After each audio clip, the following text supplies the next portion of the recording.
یا مہدی یا مہدی یا مہدی.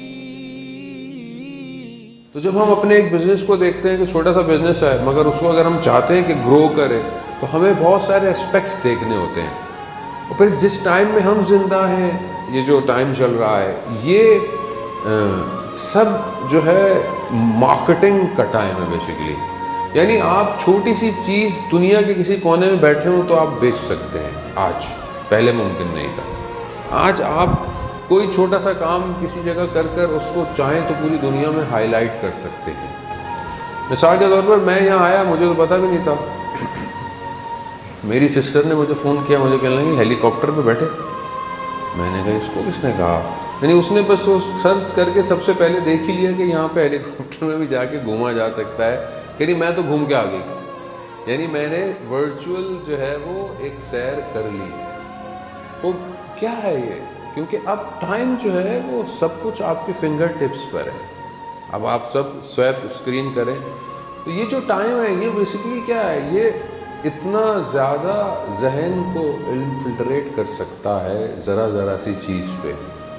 اس ٹائم میں کہ جہاں مائنڈ انسان کا اتنا کنزیومڈ ہے اور اتنی دنیا کی پروڈکٹس، اتنے دنیا کے اسکول آف تھاٹس، نظریات، آئیڈیالوجی آپ کو اٹریکٹ کر رہے ہیں، کھینچ رہے ہیں. یہ یوتھ، یہ جو جوان ہے، خود یہ جوان کتنا زیادہ انگیج ہے، اس کو خود کو نہیں پتا کہ کتنی آئیڈیالوجیاں اس کے اوپر اٹیک کر رہی ہیں اس ٹائم. یعنی آپ اگر یہ چھوٹا ہے تو آپ اس کا کارٹون کا چینل الگ ہے، یہ بڑا ہوتا ہے تو اس کا کچھ اور ہے، پھر یوٹیوب چینلز الگ ہیں، پھر الگ ہر چیز ہے.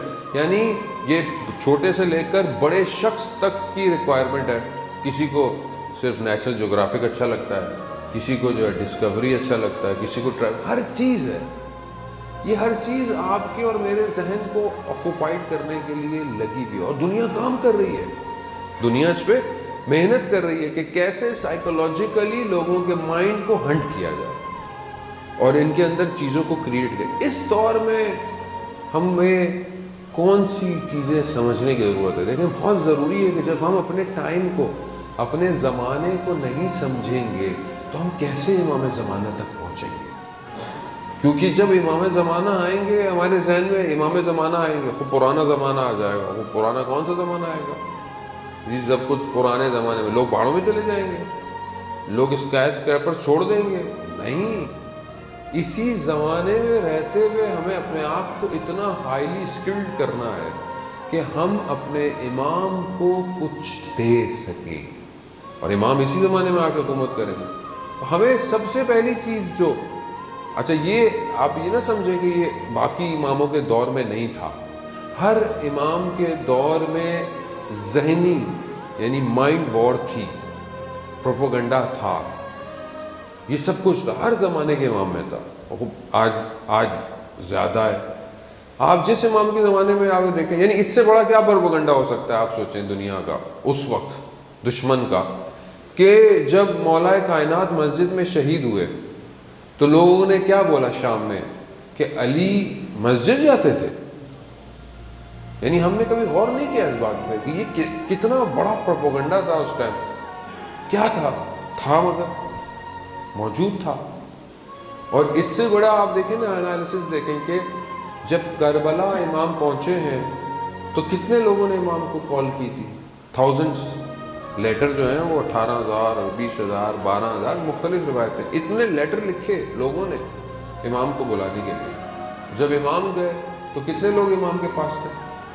کوفہ سے کتنے لوگ تھے؟ وجہ کیا تھی؟ یعنی اٹس ناٹ ایزی. سادگی امام کو نہیں چاہیے، امام کو سادہ شخص نہیں چاہیے. امام کو بابصیرت، جو بہت زیادہ مائنڈ سے انٹلیکٹ رکھتا ہو، چیزوں کو انڈرسٹینڈ کرتا ہو، ایک واقعے کو دیکھے تو فوراً اس سے رزلٹ نہ لے بلکہ اس کے بیک گراؤنڈ پر اس کی لیئرز کو دیکھے کہ یہ کیا ہوا ہے، یہ کس طرح ہوا ہے. حتیٰ بولتے وقت بھی یہی خیال کرے. آپ بعض اوقات ہم کچھ کر رہے ہوتے ہیں، کہتے ہیں نہیں اس کو ہمیں نہیں پتہ چلے گا. نہیں، یہ صرف آپ کے اوپر اثرات نہیں پڑتے، یہ اثرات، اس کے ریفلیکشنز آنے والی نسل تک، لوگوں تک چلا جاتا ہے. تو ابھی ہمیں کتنا اسٹرانگ ہونا چاہیے. تو ہم اس اسٹرانگ ہونے کے لیے کچھ ہم اسٹڈی کر رہے ہیں, کچھ ہم پلاننگ کر رہے ہیں کہ مائنڈ جو ہے وہ اسٹرانگ کیسے ہو. کیا ہمارے بچے مائنڈ گیمز کھیلتے ہیں یا ہم ان کو مائنڈ گیم کھلاتے ہیں, یا وہ ہر وقت دوسرے گیموں میں لگے ہوئے, ہمیں توجہ ہی نہیں ہے. کیونکہ جب تک اس کا مائنڈ اسٹرانگ نہیں ہوگا, یہ پزلس نہیں ابھی بنا سکتا, تو یہ کل سسٹمز کو کیسے ڈیزائن کرے گا. تو یہ بہت ضروری ہے کہ ہم اس کو مائنڈ گیمز کے اٹریکٹ کریں. آج کل کا بچہ بھی آسانی دیکھتا ہے, او یہ کون کرے گا, چھوڑو, یہ آئی پیڈ کھیلتا رہتا ہے بڑے. لیکن وہ بھی جو کھیل رہا ہے وہ کیا کھیل رہا ہے کہ آپ سمجھ رہے ہیں کہ دیکھیں ہم لوگ تو بڑے ریلیکس ہیں, نو ٹینشن نہیں ہے, دعائیں مارنا مولا آ جائیں گے, سب کہانی ختم ہو جائے گی. اتنا آسان نہیں ہے, اتنا آسان نہیں تھا. بنی اسرائیل دعائیں کرتی رہی کہ پروردگار بھیج اس کو جو مجھے نجات دے ہماری قوم کو. خدا نے بھیجا حضرت موسیٰ کو, بھیجا. حضرت موسیٰ آئے, حضرت موسیٰ بنی اسرائیل کو لے گئے اپنے ساتھ. آپ کے سامنے واقعہ قرآن تعریف کر رہا ہے. دریائے نیل میں راستے بن گئے, دریائے نیل میں راستے بن گئے. یہ راستوں کو کراس کرتے ہوئے ادھر چلے گئے. معجزہ دیکھا انہوں نے, فرعون کو ڈوبتے دیکھا انہوں نے. وہاں جائے, قرآن کہتا ہے گزرے, دیکھا ایک قوم بتوں کی پوجا کر رہی تھی. انہوں نے کیا کہا حضرت موسیٰ سے؟ قرآن کی آیت ہے کہ اے موسیٰ ہمارے لیے بھی ایسے معبود بناؤ. یعنی وہ قوم جو نجات مانگتی ہوئی, معجزے دیکھتی ہوئی آئی, اور اے موسیٰ ہمارے لیے بھی ایسے بت بناؤ. کیا وجہ تھی, کیا وجہ تھی؟ حضرت موسیٰ جب غیبت میں گئے, جب کوہ طور کی طرف, اور 10 دن بڑھ گئے, تو یہ جب واپس آئے تو یہ سامری کے بنائے ہوئے اس جانور کا, اس گوشالے کو کہنے لگے کہ یہ موسیٰ کا رب ہے.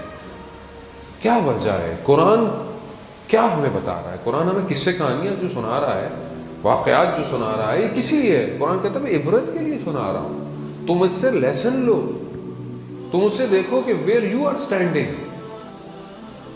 آج کل کے دور میں ابھی امام نہیں ہے ہمارے پاس, مطلب ظاہراً نہیں ہے امام. غیبت میں کتنے سامری پیدا ہو گئے, کتنے سامری کی دکانیں پیدا ہو گئی ہیں.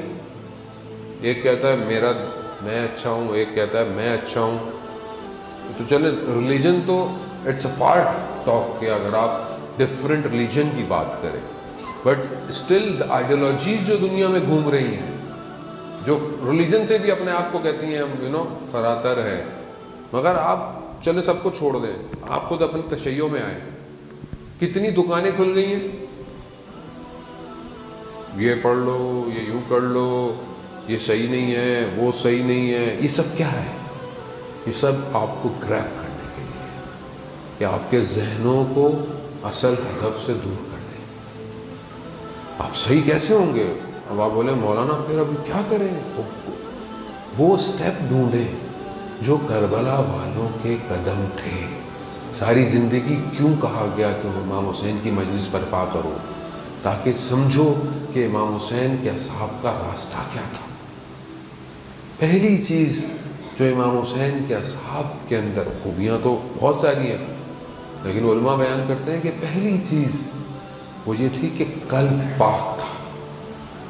جب قلب پاک ہوتا ہے تو پھر دوسری چیزیں نہیں گھستی ہیں اندر. اگر دل میرا پاک نہیں ہے, اس کو میں صحیح نہیں کر رہا, اگر اس کے اندر دوسری محبتیں ہیں, تو یہ پھر میرے کوئی بھی جب میرے اندر گڑبڑ ہوگی تو میں باہر سے لینے والی چیزوں کو فلٹر نہیں لگاؤں گا, آنے دوں گا. جب وہ آئیں گی, بس آگے میں کھانا بنایا, ایک ہماری سسٹر کسی مائل بہن میں کھانا گھر میں کھانا بنایا, کھانا خراب بن گیا مثلا. اب آپ خراب بن گیا, جل گیا, برن ہو گیا, ذائقہ, اب آپ اس میں دنیا کے اچھے مسالے ڈالتے رہیں, وہ کیا ہوگا؟ وہ خراب کی بجائے اور بدتر ہو جائے گا. جب اندر ہی گڑبڑ ہے, اب آپ کچھ بھی ڈالیں گے یہ گڑبڑ اور بڑھے گی, یہ پھر نہیں نکلے گی. جو آج ہمیں عجیب عجیب سی آئیڈیالوجیوں کی آوازیں آتی ہیں قرآن کیا بتائے گا، پرانا زمانہ ہو گیا، یوں ہو گیا، یہ ہو گیا، یہ سب کہاں سے آ رہا ہے؟ یہ اندر گڑبڑ ہے۔ اسی لیے ماہ رمضان یہ اپرچونٹی دے رہا ہے کہ اپنے آپ کو اندر صاف کرو۔ ماہ رمضان کے روزے واقعاً ایسے ہیں کہ انسان کے گناہ کو دھو دیتے ہیں، حتیٰ ایک شخص کو افطار کرا دینا، مولا کائنات کہتے ہیں کہ انسان بالکل ایسی جیسے 30 بندوں کو اس نے رہا کروا دیا، 30 لوگوں کو، غلاموں کو رہا کر دیا اس نے۔ ایک نیک کام، ایک سٹیپ آپ کو بہت فار اوے لے جائے گا۔ یہ کرنا پڑے گا۔ اس ٹائم زون میں جتنی ہماری رفتار ہے وہ اسپرچولی بہت ہم سلو ہیں۔ میں اپنی بات خدا نخواستہ آپ کو نہیں کہہ رہا۔ کیوں؟ کیونکہ ورلڈلی پریشر بہت زیادہ ہے اور وہ میری سپیڈ کو روکتا ہے۔ یہ جو ہم کہتے ہیں کہ نفس جو ہے وہ نفس جواب دے گا، نفس سارا کام کرے گا۔ خود نفس کو خدا نے ایسا کیوں بنایا کہ یہ دنیا کو اٹریکٹ کرتا ہے؟ بنایا خدا نے۔ اب ہم اس نفس کو، وہ جو خود کوشش کرتا ہے، خدا اس کو آگے کے لے کے جاتا ہے۔ جانے موت بیسٹ اپرچونٹی ہے ہمارے پاس کہ ہم اپنے امام سے توسل کرتے رہیں، کنٹینیو، اس کو بریک نہ کریں۔ آج جمعے کا دن تھا، فرائیڈے تھا، آج امام کی زیارت ہے، امام کے ظہور کا دن۔ ہم میں سے، میں اپنے آپ سے کہہ رہا ہوں، کتنی دیر ہم نے امام کو یاد کیا آج؟ کتنی دیر ہم نے امام کے بارے میں سوچا؟ یا کوئی کام میں نے امام کی خاطر کیا کہ میں مولا آپ کی خاطر ہی کام کرتا؟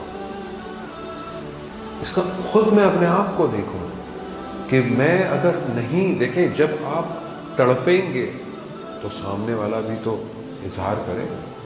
ابھی آپ بار بار مجھے بولیں گے ہاں صاحب آ جائیے آ جائیے آ جائیے، 1 دفعہ 2 دفعہ بولوں گے، 10 دفعہ کہہ رہا ہے چلو چلے ہی جاؤ۔ جب میرے جیسا چھوٹا سا شخص کسی کے اصرار پر دعوت ایکسیپٹ کر سکتا ہے، وہ تو کریم ہے، وہ تو اللہ کے نمائندے ہیں، وہ تو رحمان کے بندے ہیں، کمال ہے انسان، وہ کیوں نہیں کرے؟ لیکن ہم کتنا تڑپتے ہیں عزیزان محترم۔